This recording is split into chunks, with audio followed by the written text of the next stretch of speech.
dami nila guys.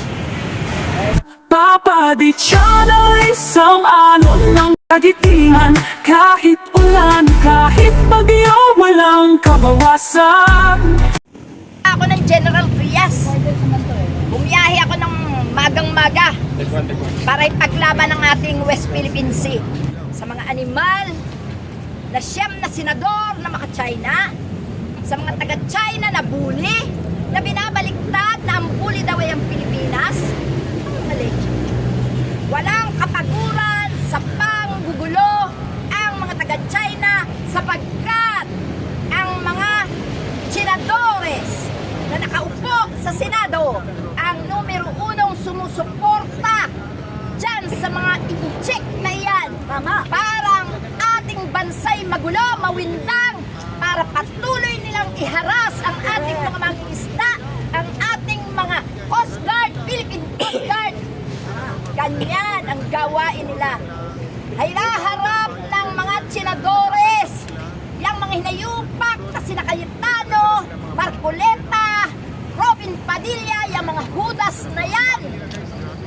Nililibang nila ang taong bayan sa mga pagpo-post, sa mga pagbibideos nila ng kung ano-anong katarantaduhan, habang ang taga-China ay nanghaharas ng gugulo sa ating karagatan. Yan ang mga strategy nila.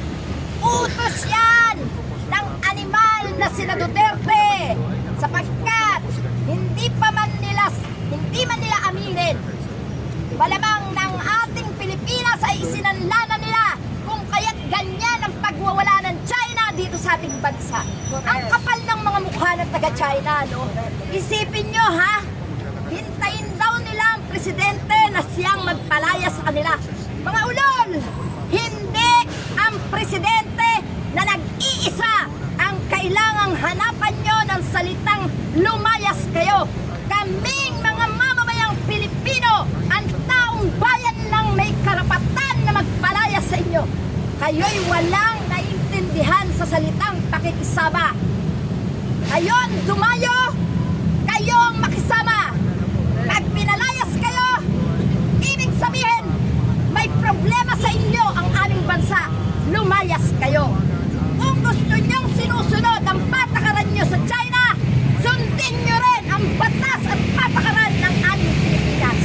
Wala kayong karapatan na ang aming bansa ay gawin nyong aso, kagaya ng ginawa nyo sa mga senadores na nakaupo sa Senado at kay Duterte na tila aso na may kadena sa leeg na susunod lang sa inyo.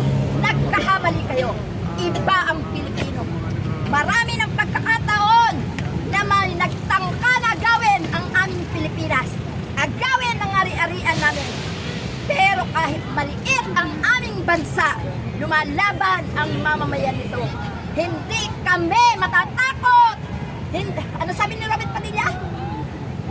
Una daw haharap ay ang mga lumalaban sa China. Gago ka, Robin Padilla! Hindi mo naiintindihan na kahit ikaw dudurugin ka ng China, wala silang pakialam sa'yo kung anong kasapitan mo. Naging aso ka ni Duterte, nagpapaka-aso ka sa China.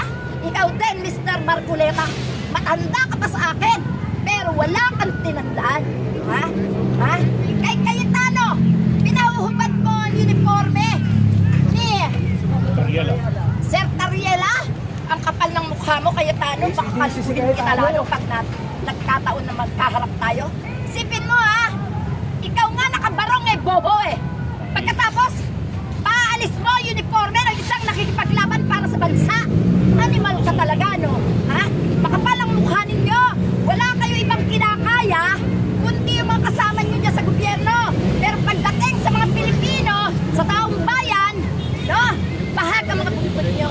Gusto lang kayo sa yabang, pero wala kayong kakayahan. Kaya takot kayo sa China Iniisip nyo, matatalo agad kayo no? Ha? Para sa akin, kayo na mga siyam na senador, mga konsenador sa China, magsipaglayas na kayo dyan sa Senado at harapin nyo ang mga ninakaw nyo. Kayo'y mga magnanakaw, kayo'y mga traidor, kayo'y mga konsentidor, at higit sa lahat, mga duwag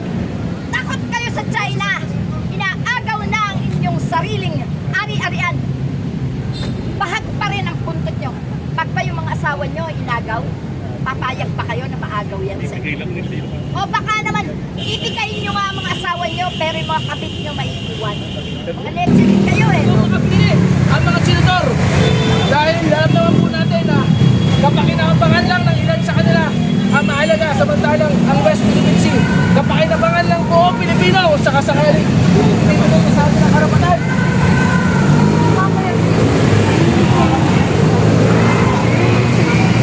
Grabe guys, daming tao.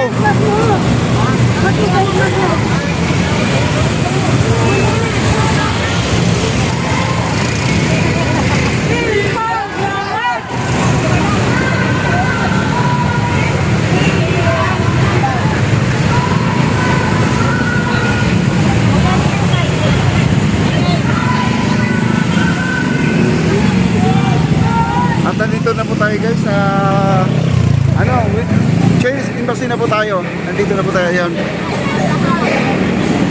Dami po mga pulis dito guys.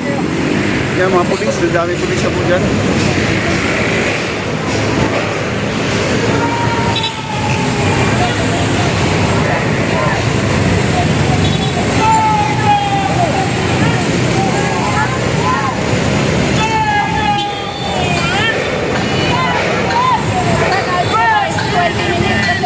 Hanggang 10 minuto lang po tayo. Ako po Pilipino din, nararamdaman ko yung nararamdaman.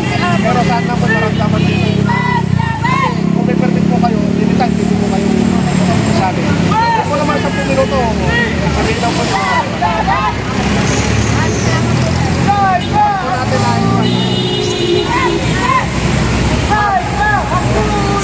Kahit 10 po.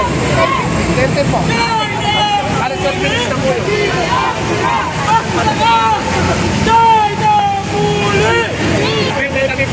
Magandang umaga po sa ating lahat mga kadungko mula sa Pilipinas tulad din. Alyansa Bantay Kapayapaan, LIPI, Liga Independencia Youth at Cavite Runners for West Philippines. Kami po ay nagkaisa po dito po sa harap ng China Embassy para po kundinahin ang pagbubuli sa ating mga opisyales at sa ating mga mamamayan na nangingisda lamang sa West Philippine Sea.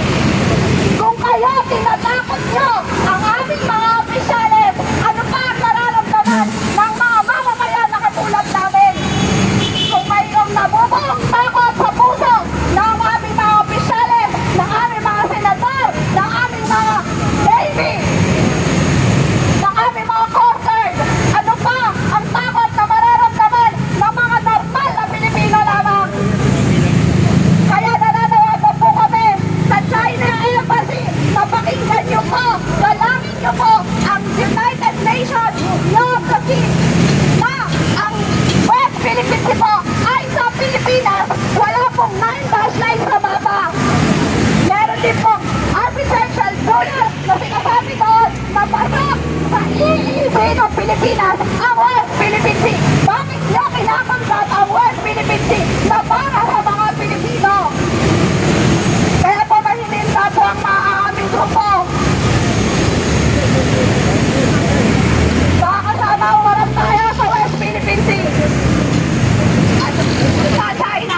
Papaditsyan ang isang alon ng kagitingan. Kahit ulan, kahit bagyo, walang kabawasan. Sa charity